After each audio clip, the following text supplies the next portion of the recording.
After the end of the Great War, the United States declined to join the League of Nations, which had been Wilson's idea. American foreign policy instead embarked on a different course, an independent course that would attempt to expand American influence in the world without truly committing the United States to any diplomatic relationships with other nations. Though we were not truly isolationists during this time, the United States instead worked unilaterally to find a replacement for the League as a guarantor of world peace and stability. Economically, post-war American officials wanted to ensure that overseas trade between the United States and other nations faced no obstacles, with both the Allies from World War I struggling to pay war loan debts they owed to the United States, and Germany failing to pay reparations levied by the Allies after the war. American banker Charles Dawes negotiated a creative 1924 agreement with France, Britain, and Germany. Under his Dawes plan, American banks agreed to provide enormous loans to Germany, who used that money to pay reparations owed to France and Britain. France and Britain, in turn, would use that money paid by Germany to pay back the United States for their loans during the war. As one historian put it, it would have made equal sense for the United States to have taken money out of one drawer and put it in another. This economic Ouroboros drew the United States deeper into Europe's economy until the worldwide depression shattered the system in 1931.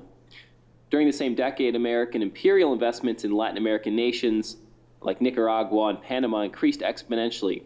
And just as in Europe, the Latin Americans had difficulty earning enough money to pay back the money they owed the United States after the Great Depression and after the stock market collapse. So after the war, everyone owes everyone a lot of money, and the Allies punished Germany by making them pay for launching war, essentially.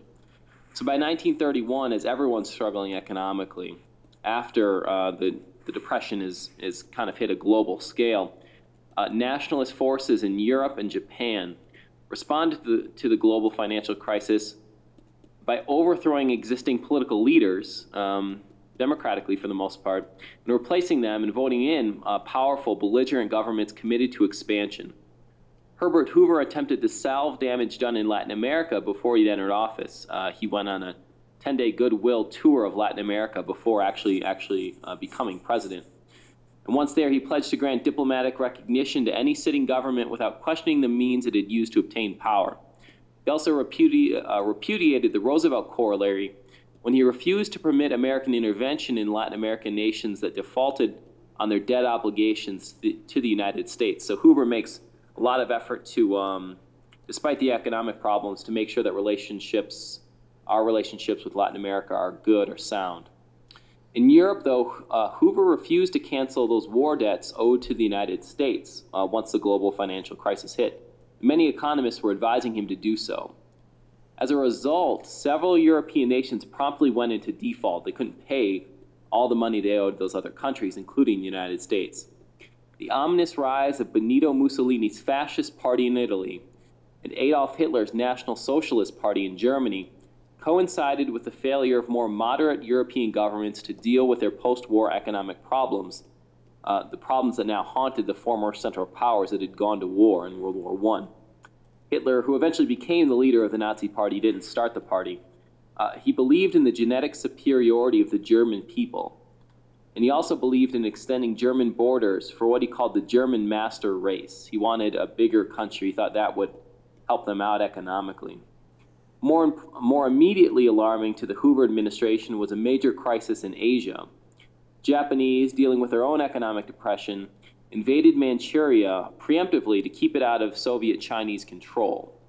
Despite international calls for peace, Japan moved farther into China in 1932, going as far as Shanghai and attacking it directly, killing thousands of civilians. I said that Hitler wanted to expand the country, that would be good economically. The places that Hitler wanted to go, he could claim that there were German people there, so the German people were spread out, and he wanted to enlarge the country and pull all Germans into Germany, whether they wanted to be a part of Germany or not. When FDR, Roosevelt, assumed the presidency in 1933, he had to deal with the Great Depression at home and a growing militancy across the globe. He broke with Hoover over the question of war debts and became convinced that the value of the dollar had to be allowed to fall in order for American goods to compete in tanking world markets. At the World Economic Conference in London in 1933, Roosevelt released the bombshell message, repudiating the orthodox views of most of the delegates and rejecting any agreement on currency stabilization. FDR abandoned the commitments of the Hoover administration to settle the issue of war debts through international agreement, and FDR signed a bill that prohibited American banks from making loans to any nation in default. The legislation ended the old circular system by which World War I debts were operating, and war debt payments almost immediately ceased. So American bankers stopped loaning money to these European economies in crisis, and suddenly, for better or worse, those nations couldn't pay us back anymore. FDR, in a move to boost international trade, agreed to open formal diplomatic relations with the Soviet Union that same year in 1933, and he announced a good neighbor policy with Latin American nations that expanded on Hoover's earlier work. FDR's Secretary of State signed a formal convention at a conference in Uruguay, Latin America, declaring no state has the right to intervene in the internal or external affairs of another during this era. So when FDR assumes the presidency, he's doing all this New Deal stuff back home, but internationally he's making some big changes as well.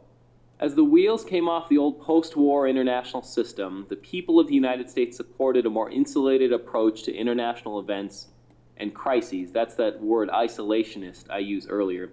People wanted to stay out of global affairs. They wanted to isolate themselves from the economic and social problems overseas.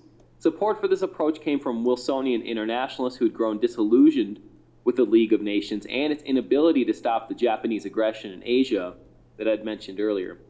Other Americans argued that the American role in World War I was a result of Wall Street and munitions makers, American businesses. One Senate investigation found evidence of exorbitant profiteering and tax evasion by American corporations during the war. So they blamed big business for dragging America into war. In the summer of 1935, Mussolini's Italy was preparing to invade Ethiopia. Fearing the invasion would provoke a new war in Europe, American legislators tried to prevent the United States from being dragged into the conflict.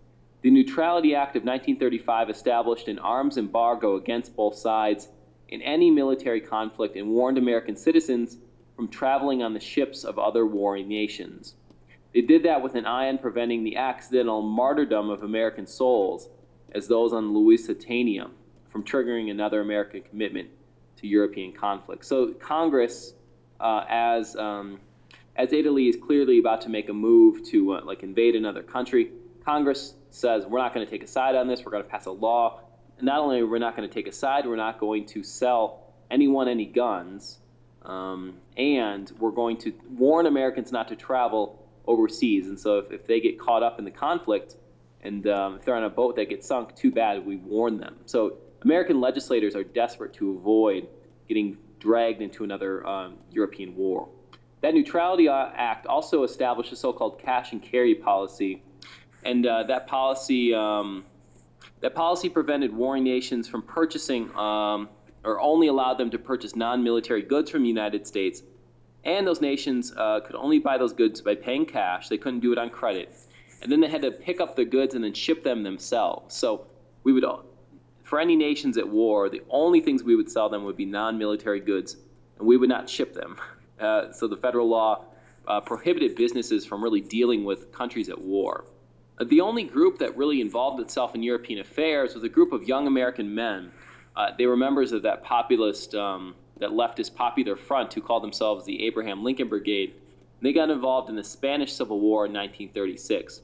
Officially, America, France, and Britain provided no support to the legitimate Republican government that Francisco Franco was overthrowing in Spain during that war. So we are avoiding fights even when it's pretty clear like who's a dictator, who's actually who shares our values and who doesn't. We avoid getting involved whatsoever after World War I. In the summer of 1937, as Japan intensified its assaults on China, Roosevelt warned that international aggressors should be quarantined by the international community to prevent the contagion of war from spreading. So he gives this big speech about how war is an infection, and anyone who wants to go to war, we should treat them like a disease, and we should cut them off, and we should avoid them. And that is the American policy, to treat war like it's a disease that should be avoided.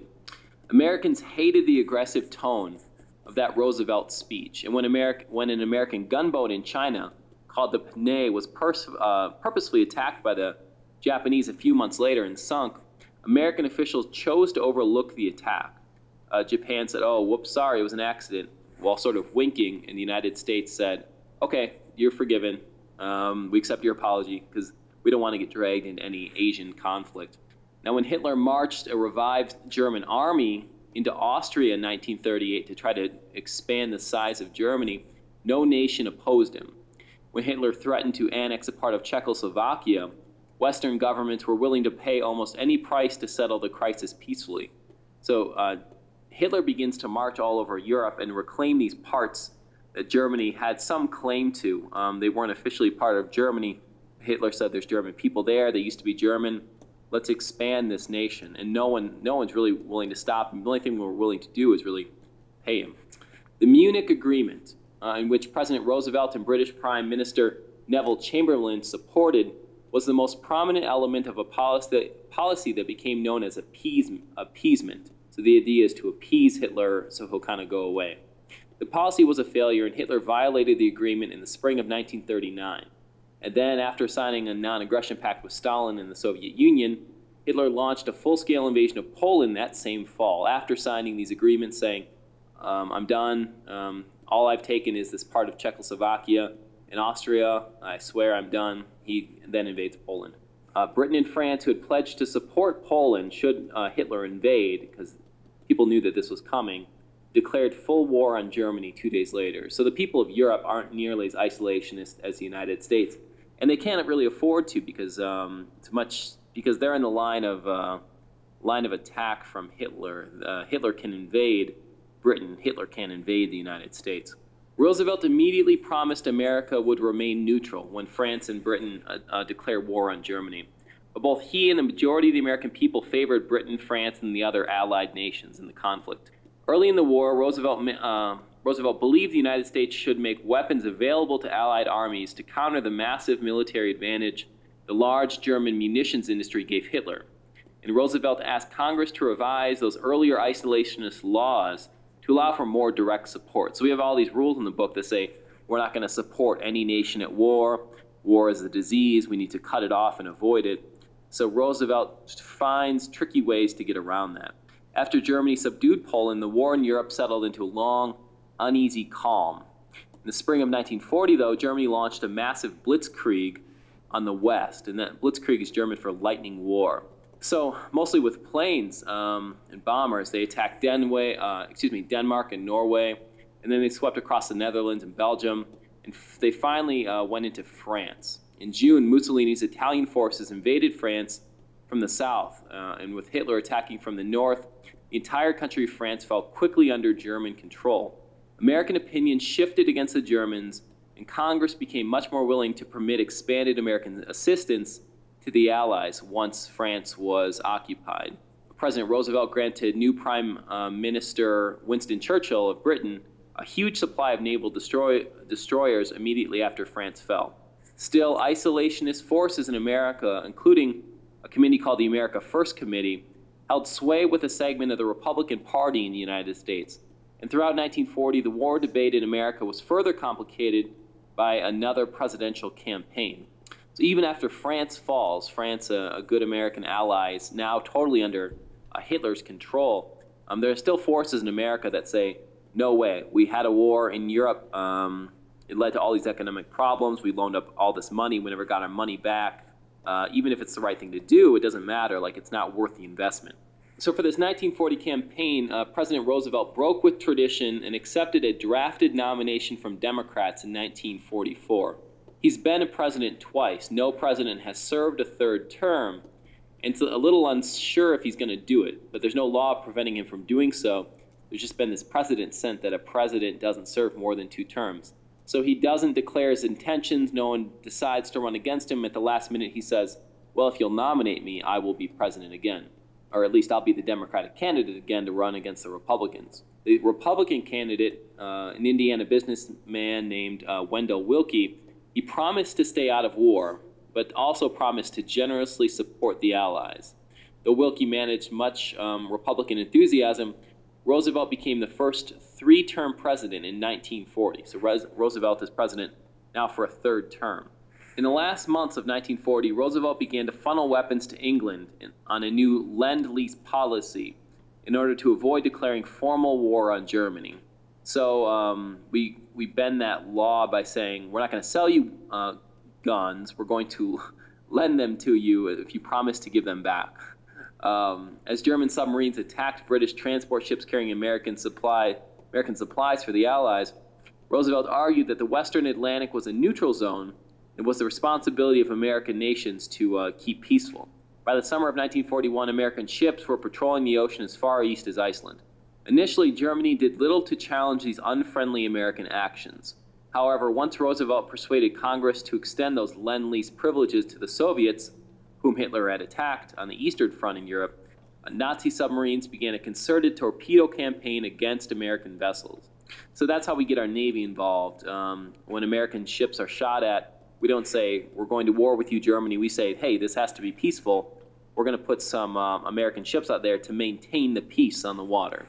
Though America had not declared war on Germany, it was clear that American industry was providing vital assistance to Hitler's foes on two fronts of the war now. So with the British, we're giving them supplies, and we're giving the Russian supplies too on the Eastern fronts. The war is being fought on two fronts. And the American Navy was protecting the flow of goods to Europe at the same time. When Nazi submarines sunk the Reuben James, Congress allowed the United States to arm its merchant vessels and sail all the way to Europe to continue arming the Allies. In August of 1940, in late 1940, Roosevelt and Churchill, the British Prime Minister, released the Atlantic Charter, which called on the final destruction of the Nazi tyranny. It was, in effect, a statement of shared war aims. While America danced around war in Europe, the Japanese were signing a loose alliance with Germany and Italy in 1941, formalizing the Axis powers, is what they call themselves. When Japan went after European colonies in the Pacific, specifically Vietnam and the Dutch East Indies, which had a ton of oil, petroleum, Roosevelt froze all Japanese assets in the United States. And the Japanese were faced with a decision here. The Japanese were clearly hoping the United States would stay out of what they were trying to do in Asia.